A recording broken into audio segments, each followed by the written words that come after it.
अस्सलाम वालेकुम, welcome back to my channel. Welcome back to my another video. कैसे हैं आप सब लोग? आई होप सब ठीक होंगे।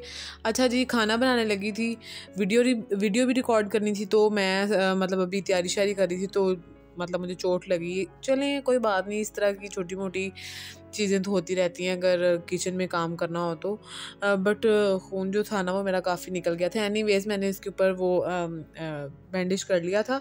अच्छा जी, आज हम बना रहे हैं मज़ेदार सा सर्दियों के लिए स्पेशल। वैसे तो ये सर्दियों में ज़्यादा मज़े का लगता है, तो हमारे घर में स्पेशली मुझे, मेरी भाभी को और मेरी अम्मी को ये वाला पुलाव बहुत पसंद है। बहुत मज़े का बनता है, बहुत आसान है। जो जो सब्ज़ियाँ आपके पास घर में मौजूद हैं इसको डालें और मज़ेदार सा वेजिटेबल पुलाव जो है वो बना के तैयार करें। अच्छा जी, सबसे पहले मैंने कढ़ाई के अंदर चूल्हे के ऊपर कढ़ाई रख दी और कढ़ाई के अंदर अब हम जो है ना कुकिंग ऑयल शामिल करेंगे। अच्छा, यहाँ पे मैं अपनी एक छोटी सी टिप टिप टिप टिप दूंगी कि ना जो चावल मैं बना रही हूँ उसमें मैं थोड़ा सा ऑयल की जो है ना वो थोड़ा सा ज़्यादा डालती हूँ। मुझे थोड़े से जूसी मज़े के लगते हैं। कढ़ाई के अंदर ऑयल जो है वो मैंने डाल लिया। अब मैं इसके अंदर एक अदद मीडियम साइज़ का जो है ना वो प्याज डाल दूँगी, बारीक बारीक काट के। यहाँ पे मैं दिखा रही थी कि मैंने वो सनी प्लास जो था ना वो लगा लिया था।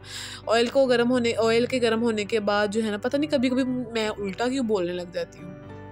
अच्छा जी, ऑयल के गर्म होने के बाद इसके अंदर जो है बारीक कटा हुआ प्याज शामिल करेंगे और जो प्याज है इनको खूबसूरत सा लाइट सा गोल्डन ब्राउन कलर आने तक इसको फ्राई कर लेंगे। ज़्यादा काला नहीं करना हमने। अगर ज़्यादा ब्लैक या ब्राउन प्याज हो जाए ना, फिर चावलों का कलर नहीं आता ना, फिर ना वो खूबसूरती रहती है। अच्छा जी, यहाँ पे बस जो प्याज है वो हमारा हल्का सा गोल्डन ब्राउन हो चुका है। अब मैं इसके अंदर थोड़ा सा पानी शामिल करूँगी ताकि जो प्याज है उनका एक अच्छा सा कलर निकल आए जो जो हमने चावलों को देना है।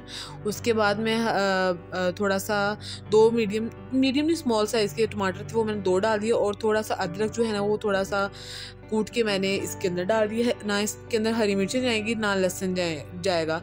वैसे अगर आप लोगों के पास हरी मिर्चें हैं तो ये चॉप करके या पीस के वो आप इसके अंदर डाल सकते हैं। ये अदरक और टमाटर डालने के बाद अब हम इनको मिक्स कर लेंगे और अभी नमक मिर्चें और मसाले वगैरह जो हैं वो नहीं डालेंगे। सबसे पहले हमने जो मतलब वेजिटेबल्स वगैरह कट की हुई थी वो सारी इसके अंदर डाल देंगे और इनको हम जो है हल्का सा ना मिक्स कर लेंगे। सब्जियां जो है वो डायरेक्टली ऑयल में इसलिए डाली हैं, प्याज में इसलिए डाली हैं ताकि वो जितनी भी पक जाएं मतलब टूटेंगी नहीं। और मैं यहाँ पे एक जो है वो टिप आपको और दूंगी कि जब हम चावल या वेजिटेबल पुलाव वगैरह बनाते हैं ना तो उसके अंदर जो है ना विनीगर होता है ना, विनीगर के 2-3 ड्रॉप्स जो हैं वो आप डाल लें। जब आप स्पेशली जब वेजिटेबल सब्ज़ी बनाते हैं, वेजिटेबल सब्ज़ी वेजिटेबल पुलाव जब आप लोग बनाते हैं तो इसके अंदर 2-3 ड्रॉप जो विनीगर के डाल लेंगे ना तो सब्ज़ियाँ जितनी मर्ज़ी जो हैं वो गल जाएँ पर टूटेंगी नहीं। यहाँ पे मैंने ज़ीरा डाल दिया है, नमक डाल दिया है और लाल मिर्चें डाल दूँगी बस। और इसके अलावा जो है ना आप ये सारी जो चीज़ें अपने टेस्ट के मुताबिक डालें और क्वांटिटी जो है वो अपने हिसाब से आप मैनेज कर सकते हैं। कम या ज़्यादा चीज़ों की क्वांटिटी भी कर सकते हैं। पता नहीं मैं क्यों उल्टा बोल रही हूँ आज। और मैंने पहले बताया कि इसके अंदर मैं थोड़ा 2 से 3 ड्रॉप जो हैं वो बस विनीगर के शामिल करूँगी। वो वाला सीन किधर गया जब मैंने विनीगर इसमें डाला था। और ना विनीगर डालने से ना जो सब्जियां हैं वो हमारी टूटेंगी नहीं, चावल भी नहीं टूटेंगे। बस पानी इसमें डाल दिया और इसको थोड़ा सा मिक्स कर लूँगी। कितना कलरफुल कढ़ाई का सारा वो लग रहा है जिसमें सब्जियां रेड ग्रीन और ये सारी चीज़ें, मतलब कितना प्यारा लग रहा है। समझ रहे हैं ना मैं क्या कहना चाह रही हूँ? अच्छा जी, यहाँ पे मैंने इसके अंदर 2 से 3 ड्रॉप जो हैं वो विनेगर के शामिल कर दिए हैं और इसके बाद जो है हम इसको मिक्स कर लेंगे। सब्जियों को हमने ज़्यादा पकाना नहीं है, ज़्यादा गलाना नहीं है, सिर्फ हमने इनको खड़ा खड़ा रखना है ताकि खाने में मज़ेदार भी लगे और खाने की खूबसूरती भी ज़्यादा रहे। अगर हम सबको मिक्स करके एक डो सी इसकी बना लेंगे सारा, फिर वो नहीं सही लगेगा ना, फिर चावल भी नहीं सही लगेंगे। तो यहाँ पर आप लोग देख सकते हैं कि सारी जो सब, यार उल्टा क्यों बोल रही हूँ मैं, यहाँ पे जो सारी सब्जियां कितनी प्यारी लग रही हैं कढ़ाई के अंदर और सब्जियों ने ऑयल भी छोड़ दिया। अब मैं इसके अंदर थोड़ा सा पानी शामिल करके इसको 4 से 5 मिनट के लिए ना सिर्फ पका लूँगी। उसके बाद मैं आप लोगों को दिखाती हूँ।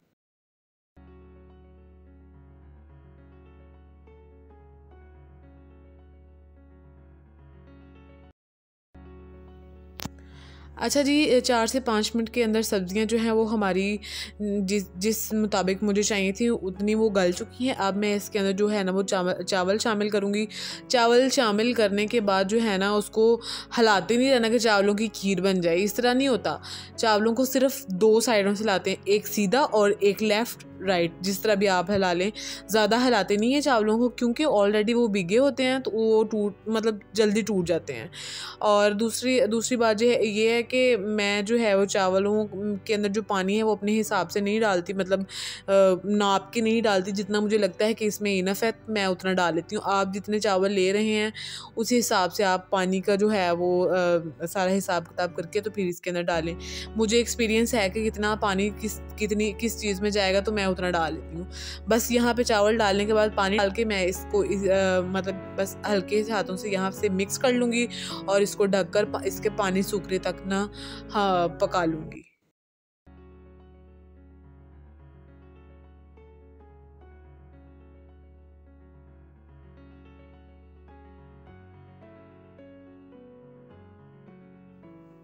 यहाँ पर चावलों में बॉयल जो है वो आ चुका है। अब इसको एक बार हल्के हाथों से फिर मिक्स कर लेंगे और इस स्टेप पे आके ना हम इसके अंदर एक बड़ी इलायची, थोड़ा सा दालचीनी का टुकड़ा और एक अदद लौंग शामिल करेंगे। मैं इस स्टेप पे आके क्यों ये सारी चीज़ें शामिल कर रही हूँ, क्योंकि हमें इसकी ज़्यादा खुशबू नहीं चाहिए, इसलिए मैं इसके अंदर जो है ना वो यहाँ पे आके ये तीनों चीज़ें जो है ना वो शामिल कर रही हूँ। बस यहाँ पे चावल जो हैं वो हमारे ऑलमोस्ट डन हो गए हैं और पानी को ज़्यादा खुश्क नहीं करना। थोड़ा सा पानी जब इसके अंदर रह जाए ना तब हमने इसको 7 से 8 मिनट के लिए वो दम लगा देना है और 7 से 8 मिनट के बाद जो है ना वो फिर मैं आप लोग को दिखा। चावल जो है वो हमारे पक चुके हैं। 7-8 मिनट का मैंने इनको दम दिया था। फ्लेम को मैंने ऑफ़ कर लिया है। अब हम इसको मिक्स करते हैं।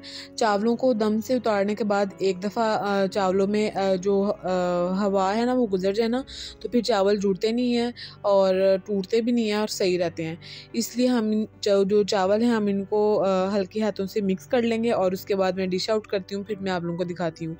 वैसे अगर आप वीडियो देखते हैं कि दौरान चैनल पर न्यू है तो चैनल को काइंडली सब्सक्राइब कर लें और साथ में लगे हुए बेल आइकन को ज़रूर प्रेस कर लें ताकि मेरी हर नई आने वाली वीडियो का नोटिफिकेशन जो है वो आपको मिलता रहे। और बाकी आप लोग बताएं कैसे हैं, ठीक हैं, क्या चल रहा है आपकी लाइफ में, क्या अच्छा किया, क्या करने वाले हैं। पॉजिटिव रहें, पॉजिटिव ही सोचें। आप लोगों को मेरे व्लॉग्स, मेरी कुकिंग की वीडियोस देखना कैसा लग रहा है नीचे मुझे कमेंट सेक्शन में बताइएगा। तो अब चावलों को हम डिश आउट करते हैं। बस जी, यहाँ पे हमारा मज़ेदार सा वेजिटेबल पुलाव जो है वो तैयार है। अगर आपको मेरी वीडियो अच्छी लगी हो लाइक, शेयर, कमेंट और सब्सक्राइब करें। मिलेंगे इंशाल्लाह सुबह किसी अच्छे व्लॉग के साथ या अच्छी कुकिंग की वीडियो के साथ। Thanks for watching. अपना बहुत सारा ख्याल रखें, दुआओं में याद रखें। अल्लाह हाफिज़।